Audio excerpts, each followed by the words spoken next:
Well, hello everyone, and yes, as I wrote it down, I just reported, I just broadcasted internationally. Cheers to everyone.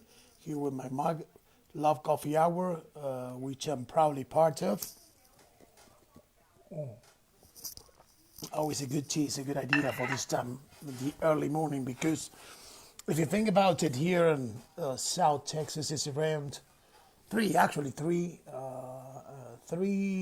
three or three in the morning. And well, I just finished sending some reports, so I'm updating information here for you all. Things have not changed substantially. I think that some medias are rushing too fast to come to conclusions, and some other media outlets are a little bit too slow in counting in or updating what is happening, what's going on. The thing is, we have everything coming down to this. Biden has right now seven paths to victory, and Trump has three. So obviously Biden has an edge there, but I still have it 50-50. Arizona is being declared for Biden by outlets like Fox. Surprisingly and curiously, that is the outlet that is more pro-Trump. And the pro-Biden outlets, we're going to say it this way, as they're considered MSNBC first and most, then CNN, are actually being very cautious. They're not calling Arizona for Biden yet. Now, I want to mention a couple of things, and we got a point that last night they tried to call, so a day ago they tried to call Arizona for Biden. I thought it was way too early, but we had to report what's going on and the information that you received. That's not the case. Officially, it's all up for grabs. And let me tell you something, Trump is tagging in. It's hard for him to think that he will, now that the votes in the Maricopa and urban centers, county close to Phoenix, are being counted. Usually the urban centers, the big states are usually, some states always leaning towards blue, towards the Democratic Party. So it's going to be a little bit complicated to think that he will be able to actually get those votes that he needs, but it's not an impossible, and by all means, everything is up for grabs. Literally now, for example, I will tell you the most perennial and practical way for Biden to win this election is to take Pennsylvania or Georgia. If he would take Pennsylvania or Georgia, he will win the race with just one state. He makes it all the way to 270. But most specialists, more pundits, and more information and data, mathematical facts are showing that the most clear road for Biden to pave is to take, and of course that's up to the voters, because I mean, votes are in, they're just counting, you know.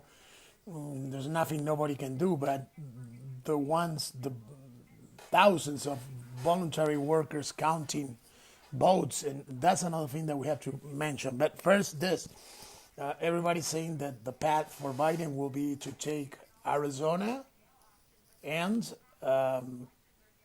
Nevada, both states he's leading in right now, and if they're called for him, the race is over. I mean, it's just mathematical, guys. This is not about fraud or cheating or nothing. Those are the numbers.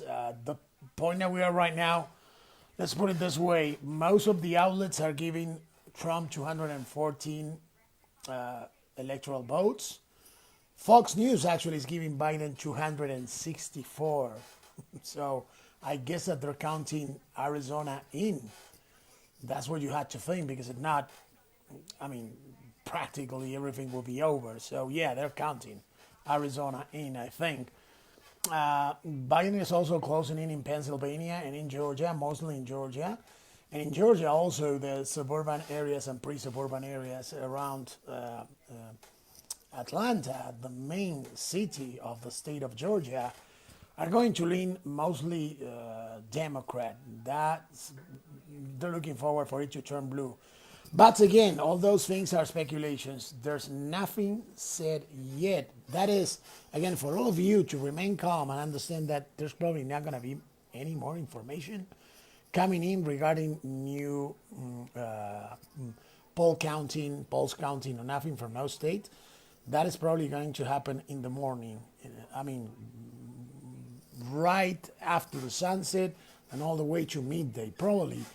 Always we had to speculate with the latest time frame possible when it comes down to these things, because it was known that these elections will be extensive in the process, the counting process. Why is that? Well, let me tell you why. You know, good team. I love coffee hour, Mark. Thank you, Matt. Thank you, Ryan. Let me tell you why. It's simple maths. You know, basically, most of the Democrat-affiliated voters or people tending to vote or leaning towards the Democratic Party have actually voted by mail. Why is that? I personally don't like voting by mail. I want to go to the polls and I want to see that I'm voting and I'm depositing the ballot myself. I'm doing everything myself, right in the place, right on the place, right in the place. The thing is, I want to go at the polls. It's my opinion, and probably many of you share this with me. But lots of people, because of the COVID-19 situation, and bear in mind that the United States of America is the one country that had the hardest, has been hit the hardest, worldwide speaking. We have the highest numbers of people infected with COVID-19. We have the highest numbers when it comes to the death toll. And that actually turned the electoral year into a very complicated one. And of course, the electoral situation, the electoral day, into a very complicated one as well. So let's see, for example, today in the United States of America, yesterday, we had actually another top horrible record. 100,000 cases diagnosed in one bloody day. 100,000 cases. And we're talking about the elections a lot, and we're losing track of that, which is something really terrible. Just think about it and how things can turn really bad like this, and we don't even notice, because everybody is submerged into this electoral process and everybody's getting absolutely crazy. And this goes for you, both Democrats and Republicans. You need to step down from your craziness, step on the brake, and calm down a notch or two or three. We have to stop thinking about conspiracy theories and crazy things happening and people coming from spaceships to tell us what's going to happen. Listen, come back down to the real world and understand the way things are. The process is getting a little complicated or too complicated because of the COVID-19 situation. Lots of people voted by ballots, and the amount of voters, again, and I told this, and the media is not talking a lot about this. They're talking about the fact that Biden already had more votes than anybody in the history of elections in the United States of America, although he didn't win yet, but he passed the barrier of the 7 million votes. For one candidate, he raised like around 72 million. And yet he didn't win the election. That's with the popular vote. I mean, again, let me be clear. The election is not over. We don't have a declared winner yet. And we probably are not going to have it yet. For sure, maybe tomorrow, something like that. There were signs and indications that we could have a winner tonight. But you see, they didn't call. Officially, Arizona was not called yet. Nevada as well, same thing with Pennsylvania, same thing with Georgia, and those are the four main and key states, I would say. We cannot talk about Alaska. Alaska will be inconsequential, just provides 3 electoral votes. 3, 1, 2, 3. But when you talk about Pennsylvania, when you talk about Arizona, when you talk about Georgia, we're talking about 15, 20 votes, 11 votes. That's something that might be definitive. It can be a strike, the lucky strike. Well, the lucky strike, the final strike that a candidate needs to win the election. So that's what I wanted to tell you, and guys, you gotta calm down.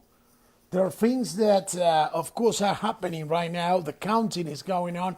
Yeah, I ask myself, why is it that if in a state such as California, when you have 55 electoral votes and you have like around 35 million inhabitants, things can run smoothly and being counted in the same day, and then you go to a state like Arizona and you don't have it all in yet, or Pennsylvania, or Georgia, or the case of Nevada. The thing is that each state has its own rules, and that cannot be overruled by federal rule or by the Supreme Court or no court whatsoever. They have already chosen those rules. I mean, those rules were voted, were approved by lawmakers, by their own legislatures. So that is the way it is. If we want to change things, we cannot change them while we are having the electoral process going on. We have to do it after it or before it, before this happening.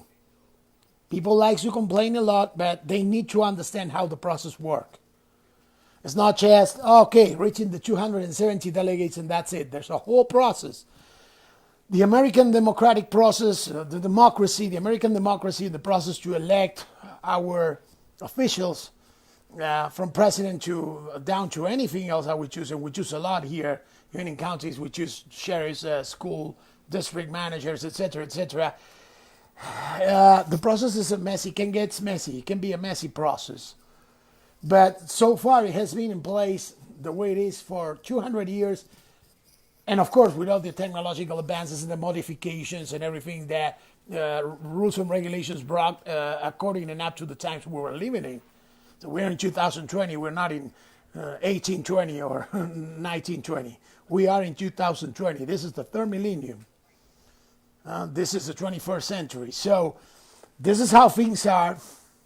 When people talk about the electoral college and how bad it is, how about the popular vote and this and that, well, that's why we vote for different representatives, senators, or we vote for president, we vote for representatives on our states, etc., etc., so we can have them, and you can actually write and participate, and we can have them pushing for the modifications or the changes that we want to happen, that we want to have.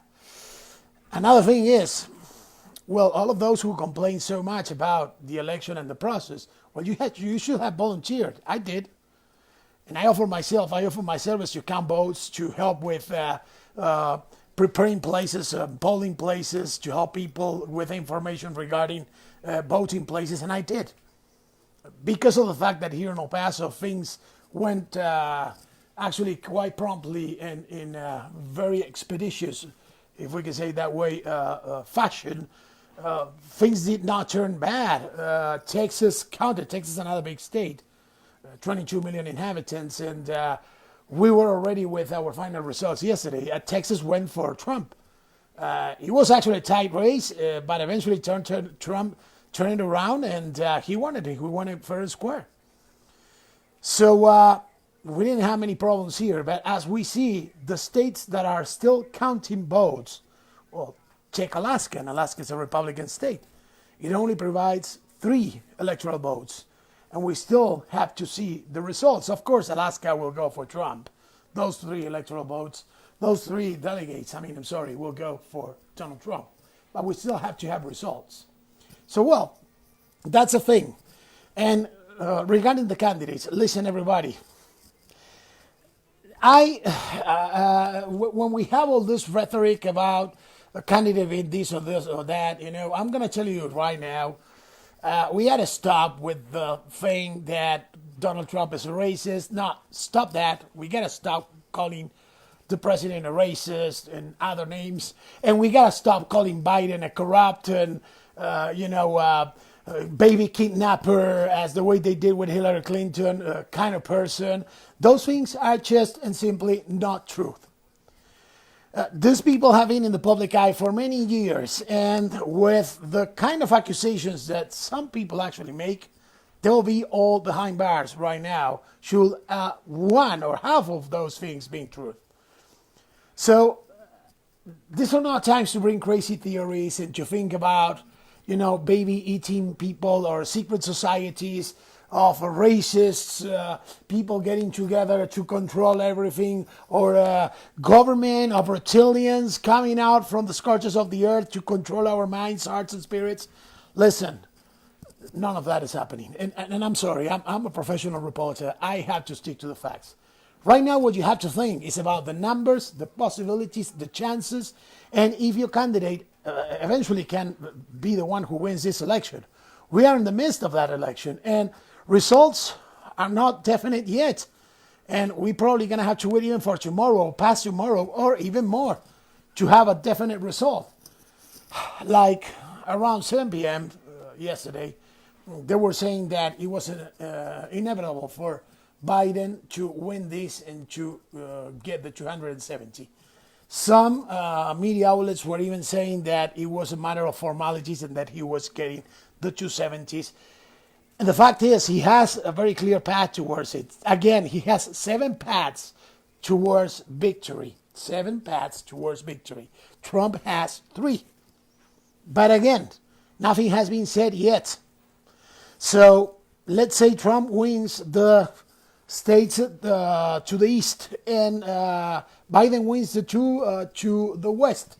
Well, Biden wins because Biden can win Arizona and Nevada, and that will be enough and will suffice for him to hit the magic number, the 270.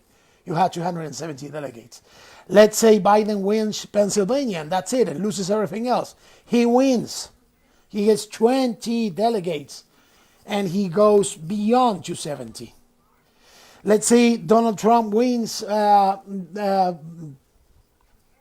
Georgia, Pennsylvania, and Arizona. He turns it around. Well, he most likely will win because he might also win Nevada. Who knows?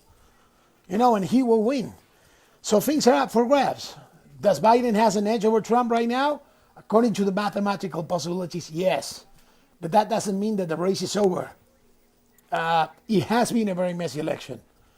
I see all the media outlets, and again, I am checking and getting information from 250 different agencies, media outlets, from Congress, reporters from Congress, from the White House, from different places, RNC committees, RNC branches, and DNC branches all over the country, and everybody has his own version. You have numbers, you have stats. Some of them haven't updated, some of them need to update their information. But what we have to do as reporters, as people who are used to cover elections, I've been doing this for around 25 years, approximately, we have to stick to what we see as data, as numbers. So we have to be very prudent, very cautious when we give information. We have to tell what they're saying, and project what we think or we find that might happen. But we have to be very careful. So this is what's going on right now. There is a struggle that is going on for the presidential race and to see who the winner will be. There has been no tweets from the president. Biden had a press conference, not a press conference. He actually gave a statement last night, and that was it. And that's actually quite okay, because what we need to do now is to wait for the results. Again, there are 7 paths for Biden to victory, 3 paths for Trump to victory. Now let me switch to Spanish, so all of those Spanish-speaking friends and followers, here is Marcelo Palermo for Epic News. You can also check us at Twitter, Epic News. We have several reports about several things. COVID, the elections, the national and international situation, lots of things that will be, I hope so, of your interest. Let's switch to Castilian Spanish now. Hola, ¿cómo están todos? Soy Marcelo Palermo con Epic News. Bueno, lo voy a hacer más resumido. Básicamente terminé de reportar para medios internacionales. Las elecciones están ahora con la información muerta, es decir, cuando usted va a todos los medios y a todas las agencias, lo que ve y va a seguir viendo es que no hay todavía una definición. Ayer a la noche, eso de las 8, se estaba hablando de darle Arizona a Biden, ya se lo habían dado, después que no, que estaba creciendo un poco Trump. Lo que sucedió también ahora es que sigue ahí esa lucha, por eso fundamentalmente yo hablo de 4 estados: Georgia, Pensilvania, Nevada y Arizona, porque Alaska son 3 votos electorales, 3 delegados, no es nada casi. Y sí me sorprende que, por supuesto, no estén todavía o no hayan terminado algunos polls o algunos conteos en estados de menor cantidad de gente. Y usted dice, bueno, Florida, Texas, California pudieron contar todo en un día, ¿qué pasa con los otros estados? Le voy a decir qué pasa, es que cada estado tiene una legislación diferente para lidiar con elecciones. Y eso significa que el estado tiene autoridad, incluso no hay poder federal que tenga autoridad sobre el estado. La Corte Suprema no puede determinar lo que va a hacer el Estado en esta materia. Estas cosas se cambian antes o después de las elecciones. Entonces ahora no es el momento, ahora hay que seguir el proceso. No hay un fraude, se está haciendo un conteo y por eso a la gente le pido, seguidores de Trump y de Biden, que se calmen un poco, pisen el freno y piensen lo que están diciendo y alegando. Créanme, les estoy comentando esto porque no estamos acá en una conversación de café de improvisados o de gente que opina como fanáticos de la vida y de diferentes temas. Yo tengo 25 años haciendo este tipo de reportes. Lo he hecho prácticamente en el 85% del mundo. En elecciones, en situaciones de conflicto, con veredictos, litigios internacionales. Y en todo hay un componente común y es la burocracia por la cual hay que pasar. Y la tienen que entender, que va más allá de llegar a los 270 delegados, sino cómo se llega, cómo en un momento se puede leer un porcentual que está muy alto para un candidato y luego baja porque sube el de otro candidato. Los casos que me preguntaban, por ejemplo, en referencia a Biden y cómo llegó a ganar Michigan, es porque en algunos estados, en varios diría yo, los votos de los centros urbanos más fuertes llegan después y generalmente en este país, en Estados Unidos de América, el voto republicano viene de las zonas rurales y el voto demócrata de las zonas urbanas, en donde hay más concentración de población y a veces de los estados más populosos también. Entonces hay una cosa que hay que aclarar. Acá hay que cortar con el tema de las teorías conspirativas y que un candidato es esto y el otro. Mire, yo no creo ni voy a acusar, ni acuso, ni diría, no tengo por qué decir que Trump es un racista y un xenófobo, etcétera, etcétera. No, voy a decirlo acá, no lo es, no pongan ese mote en el presidente. Y tampoco Biden es un delincuente internacional que conspira con China, ni un asesino de niños, ni nada por el estilo. Señores, esas son teorías conspirativas, infundadas, no probadas. Perdónenme, yo entiendo que por ahí en la verborragia del presidente que dice soy el menos racista, lo que quiere decir es que no es racista. Que está mal su verborragia, que tiene por ahí una utilización del lenguaje poquito extravagante. Bueno, pero verdaderamente, si cualquiera de estos personajes sería comprobado que de lo que los acusan, especialmente quienes creen en las conspiraciones, de la mitad de las cosas serían culpables, créanme, en este caso debido a las acusaciones, seguramente estarían en la cárcel, tras las rejas. Entonces debemos de terminar con eso de que el presidente es un racista, de que Biden come niños, no sé, las cosas que dicen, como decían con Hillary Clinton. Te puede gustar o no un candidato, yo lo entiendo, pero tenemos que empezar a respetar las opiniones de los demás y no hacernos hocicones y tirar para adelante del arbusto sin ver que nos damos vuelta y podemos comer de sus verdes hojas. Como burro. No puede ser. No es posible. Entiendan que hay un sistema. Y otra cosa, ¿por qué va cualquier parte a declamar un fraude cuando los candidatos ambos tienen posibilidades? Le voy a decir, desde el punto de vista estadístico, vamos a hablar ahora sí de los datos y los números, que es lo más importante aquí. Biden tiene 7 caminos hacia la victoria. Trump tiene 3. Pero tanto los 3 de Trump como los 7 de Biden son muy válidos y todos pueden ocurrir. Esto es fácil. Si usted ve, por ejemplo, Pensilvania, que da 20 delegados del colegio electoral. Si Biden gana Pensilvania, ya ganó, no necesita más nada. Si Trump gana Pensilvania, Georgia y logra arrebatar Arizona y luego podría llegar a agarrar Nevada, quizás ahí tiene un camino que ya gana, porque aparte los 3 chiquitos de Alaska ahí le servirían, los 3 delegados, ¿no? Digamos que son, digo chiquitos porque son 3 delegados nada más. Si Biden gana Arizona y gana Nevada, ya está, ya ganó. Y por ahora la va ganando. Y ayer le habían dado, de hecho el canal que le dio a él como ganador de Arizona fue Fox, que ya lo tiene con 264 delegados.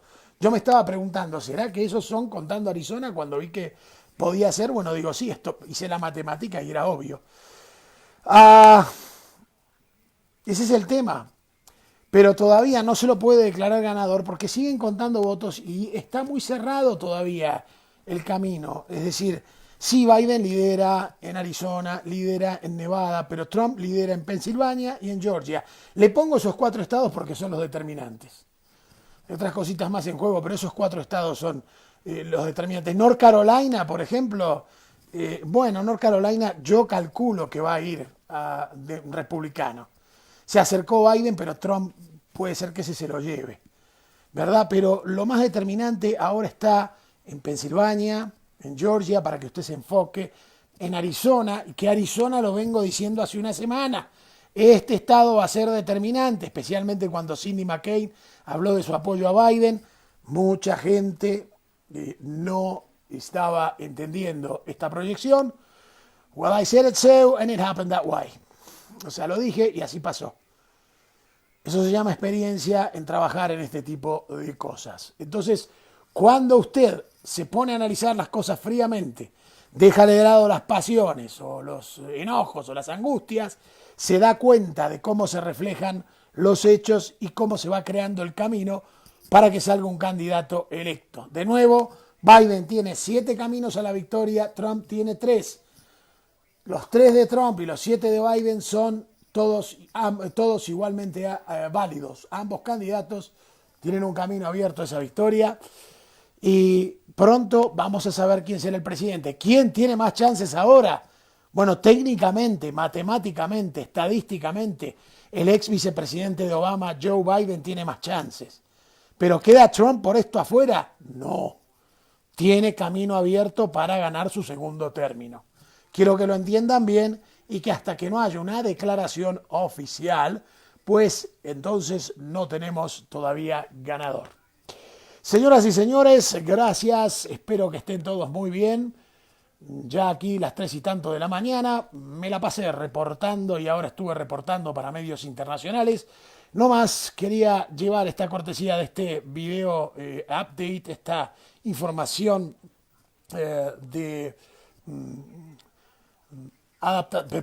esta información de recuento de datos y de llegada de datos nuevos, información nueva, que no hay mucha porque está todo bastante ahí, muy en tensión. De nuevo hasta hoy, entre las 7, ya cuando salga el sol, 6, 7 de la mañana y hasta las 12 del mediodía van a haber cambios. Yo siempre le tiro a la hora más tarde, pero así están las cosas en las elecciones presidenciales del año 2020 en Estados Unidos. Vamos a seguir con ustedes. Recuerden, estos videos también son publicados por YouTube en el canal Epic News, Marcelo Palermo Epic News. Con mi amigo Álvaro Galdós también. Muchas gracias a todos. Thank you very much. I wanted to give you an update on the information on this presidential election 2020 United States of America. Pretty much breaking news and information and new stats and data regarding the numbers in the key 4 states and also North Carolina and Alaska will be coming or incoming in between I will say down when the sun comes out and pretty much midday. And I always tend to project towards midday because I think that the latest hour is the hour when we have will confirm more information and throughout the day, of course. So thank you all for watching. Remember that I am also at YouTube at Epic News, Marcelo Palermo Epic News, also with Álvaro Galdós. We'll see you there. Stay here with us because we're going to be there for you. Thank you and you all have a great day.